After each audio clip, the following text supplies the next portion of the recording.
Hey y'all, thanks for tuning back into Chickanic. Hope everybody's having a great week. I got a doozy today, guys. Have you ever had a piece of equipment that ran fine last time you used it, but you let it sit around for a while? You neglected it. When you go back to use it, it starts and dies or won't start at all. So you run it through the ringer. You put new carburetor kit, fuel line, fuel filter, spark plug, and it still doesn't run? Well, that's what this customer did. He's got this 20-year-old Stihl 025 that ran fine a couple years ago. He decided to dig in and repair it himself, did everything right, put a carburetor kit, fuel line, fuel filter, fresh fuel, spark plug, and it still only starts and dies. He couldn't figure it out, so he brought it to me, and guess what, guys? I figured it out in a few seconds because it's something that I see all the time. So keep watching this video. Hopefully, if you have this issue, it'll save you some time, money, and frustration in the future. Now, you heard this saw. This thing is running away from itself until it completely just dies out. And even doesn't matter how you try to adjust it, it just keeps doing the same thing. So what would you assume? Well, it's sucking air. It's getting way too much. But that's not it. It even has 120 pounds of compression, which is really good for a pretty much 20-year-old, 25-year-old saw. Now, before we dig in, though, I do want to let you know, a lot of times when customers have already worked on their own machine and they bring it to me at the repair shop, there are things that I find that customers do quite often.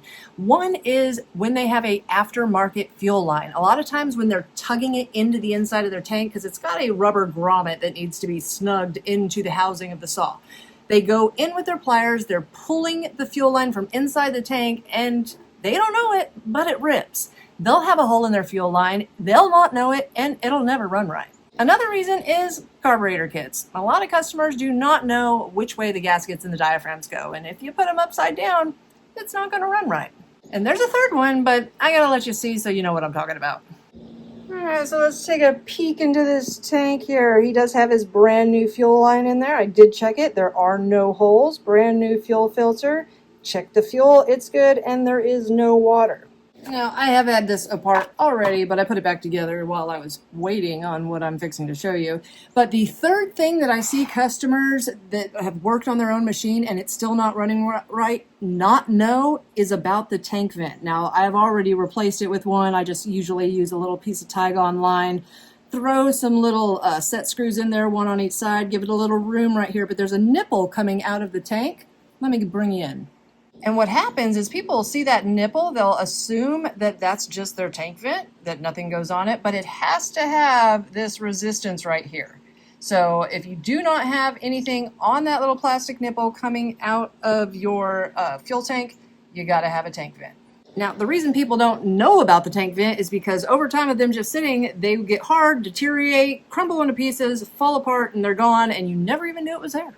So the air filter is not new. That's one thing he did not replace, but it's in excellent shape. All the felt's still there, so it's good.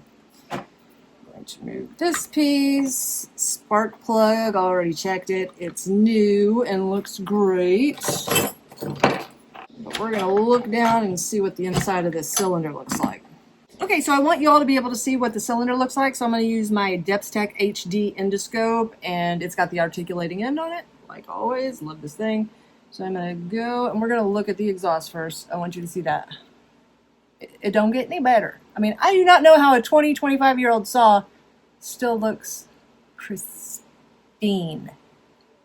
It's been taken care of. And it took me just a little bit to get into the intake side to be able to show you, but this is the intake. Looks just as good. So I haven't got to what's wrong yet. I got to dig deeper. Let's remove this air filter base and the carburetor. Now, although this problem can happen on a huge majority of older Stihls, I do see it quite often on the 025s and the 029s. And since you might have one, because I don't know how many millions of those chainsaws were sold here in America or abroad,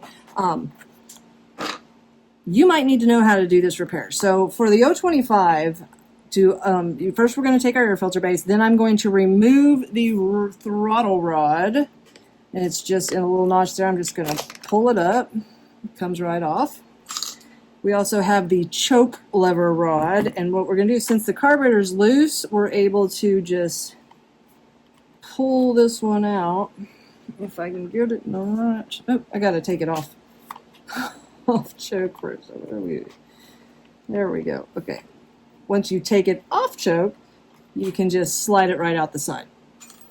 Now, we still have this plastic choke bracket that's in the way, and we have to remove the fuel line. Now, I like to keep golf tees. If you do not have one, they make the best fuel stoppers. So we're going to remove our fuel line, because if we don't stop it, usually I just have the tank open, so I let the pressure go, but it can build up more pressure and then it'll geyser out on you. We don't want that to happen. And then we're going to we're going to go ahead and remove our kill wire just to get it out of the way. And I'm going to pop up, it's got a little bracket right here that's holding it in. I want to show you something on this though. This little bracket that holds this choke lever in, you have to be very careful, because I've seen this multiple times. The plastic part on this side will break off. That is the entire housing of the saw, the handle and everything. So if that little lever breaks off, you're out of luck, okay? You're just out of luck. So always be careful removing this choke lever. Alright, so we're just going to pull up, and then it's stuck in this side here, so pull it out just like that. Then our carburetor will come right off. Well, everything behind the carburetor looks fine. A lot of saws do not have a gasket back here, especially on the Stihls. They'll have a metal ring. This particular saw does, and you do have your intake hole that lines up on the back of the carburetor here, which is your pulse line. I'm sorry. Now, I've already looked inside this carburetor, and the kit was put in perfectly, and the inside looks pristine, but this carburetor's junk. Sure, you say, what's wrong with it? It's still OEM. It looks perfect. The inside looks perfect. It's got a new kit. Why will it not work? Well, if you look really, really close. Let me see if I can get it on the camera here. Maybe you can see it. There is a hairline crack, and it's going to be right on the inside of this 90-degree fuel inlet nipple. And I want you to be able to see it, but it's not working out for me. Hold on. Okay. I don't know if you can see that or not. Hopefully you can. I'll try to zoom in if it's not blurry. You know, I can't see anymore. But it's there. There's a hairline fracture, little crack in that plastic fuel nipple. Now, can that tiny little crack be the reason for all of our problems? Most definitely. And we're fixing to find out. This customer opted for a new carburetor, aftermarket. So we went with HIPA this time, and it's another chance for me to test their product and make sure that it works. So let's do a little unboxing, open it up, put it on, see how she runs. Now, this kit was only $14.99, all right, plus tax. And they always have so much stuff in their kits. Look, it comes not only with the air filter, but the entire base. A brand new fuel line, and one thing I do like about HIPA instead of other, aftermarket, the feeling of their rubber. I know you probably don't understand what I'm talking about, but some of them feel more like plastic instead of rubber, and those are the ones that break the most. It not only comes with a fuel line, but it also comes with a bar oil line. What? Oh my gosh, it sure does. It comes with the bar oil line and a new bar oil filter, which these are, hardcore plastic. They never go bad. You just blow them out. New fuel filter. New primer bulb, if it had one. The newer models do have one, so that's why it has the primer bulb in it. And a brand new mountain gasket. Now, we're going to see if we throw this carburetor on there, that if it's already adjusted correctly, and if we can just roll with it. All right, I am going to go ahead and replace this mounting gasket, only because this one's got a slight tear in it. Just like that. We're going to throw this carburetor on.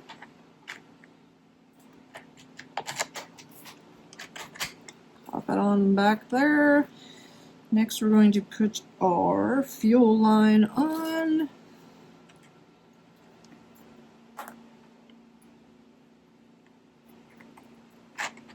Next, we're going to put our choke lever rod back in. Now, when we do, it has the kill part right here. We're going to have to pull that up as we put this bracket back in. Just set it on top there.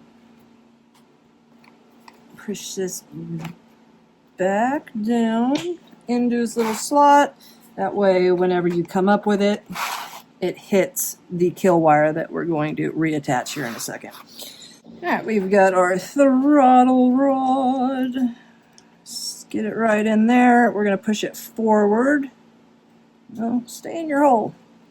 Push it forward as we compress the trigger and stick it down inside of its little notch there. I don't know if I've got a big enough flathead. This would probably work.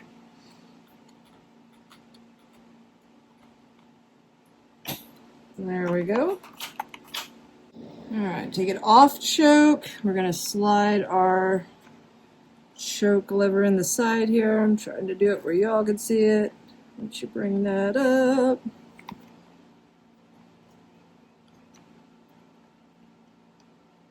Just like that.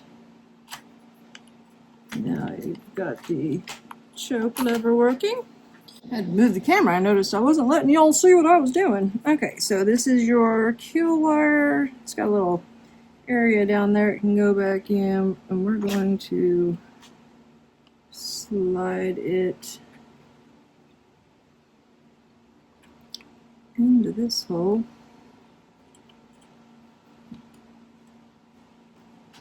Just like that. That way when it comes up, makes contact, kills the machine. We're going to go ahead and put that new fancy air filter base and air filter on. All right, who thinks this 25-year-old chainsaw is going to run? Also, before you think I'm crazy and that I just didn't adjust it enough, just to let you know, these older carburetors, they only got one adjustment. They got a low, but they ain't got a high. Thankfully, the new HIPA carburetor comes with both. Sweet. Okay, I did bring my adjusting screwdriver just in case, but I have not touched this carburetor yet. Let's see what she does. Put it on choke. Give it my couple love pulls.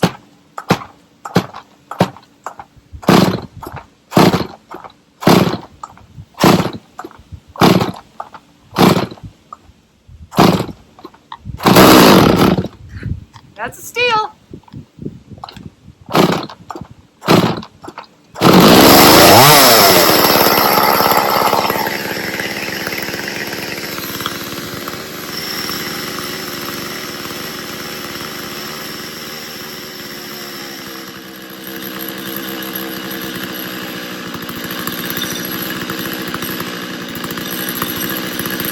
All right, there was adjustment needed. I wanted to stop and show you what I'm doing. Now on this chainsaw you have a low adjustment, which is closest to the cylinder, the high adjustment, which is farthest away, and the throttle adjustment. When I started this chainsaw up, the throttle adjustment for some reason was really far in, which when you have it screwed inward, it's constantly giving it a little bit of throttle because that lever there, it's pressed against this screw. So I'm just coming back out of that throttle adjust. Now I might back it out a little bit more because the chain was still jerking just a little bit. I'm going to see, because if you back it out too much, your chainsaw might die. So I'm going to start it up. We'll see where she's at. Might back it out more. And then if I have to adjust the high and low, I'll let you know.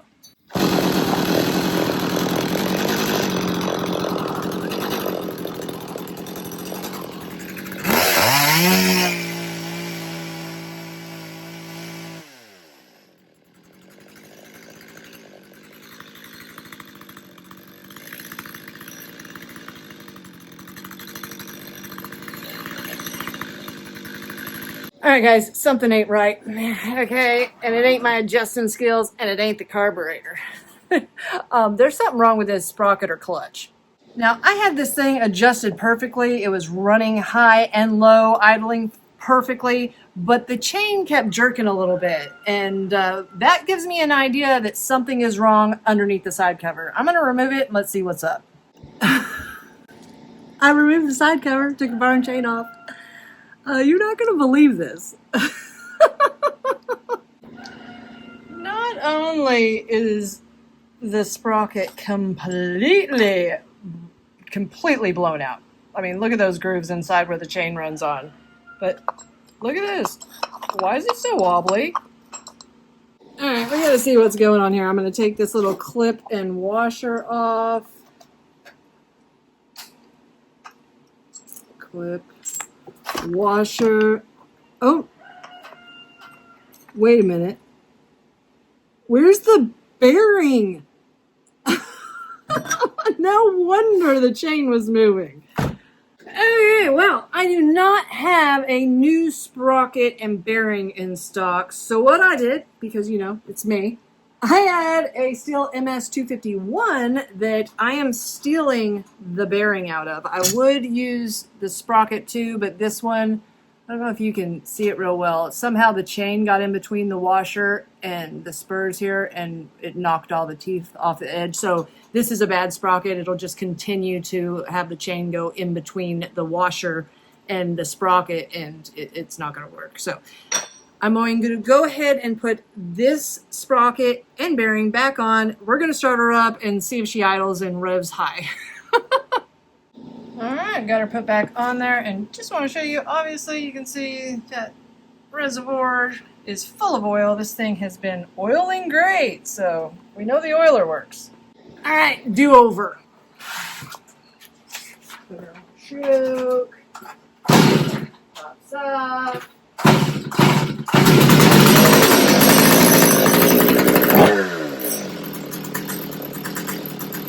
Oh yeah, that's a great idle. I'm loving it.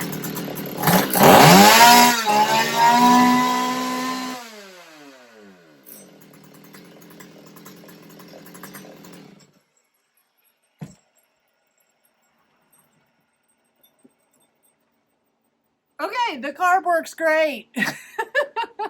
All right, so you guys know if you have done everything, that is something to actually check first as you're taking the carburetor off, especially if it's older steel. A lot of them have that white plastic, and maybe it happens on the black ones too. I can't remember. I worked on so many, but the white, definitely check for those hairline fractures because it could definitely be your issue. And once again, we put HIPA to the test and it passed. And for those of you who might have just joined watching my videos, I quit recommending aftermarket parts for years. Most of my videos from the past 5 years, I didn't tell you to buy aftermarket parts because there was a time after 2020 that everything I would get just didn't work straight out of the box. I'd order 5 aftermarket Briggs Nike carburetors. None of them would work. I'd buy them, you know, the Stihl trimmer aftermarket carburetors. None of them would work. And believe me, I've ordered a lot of aftermarket carburetors. You know, they send you a spark plug, a Chinese spark plug every time you do. I have a box full of them that I did not use. So I'm happy to find another distributor that actually has a decent product. So guys, hopefully this video saves you time, money, and frustration in the future. If you find yourself coming back over and over again, think about hitting that subscribe button. And if you ain't tired of me yet, check this video out right here.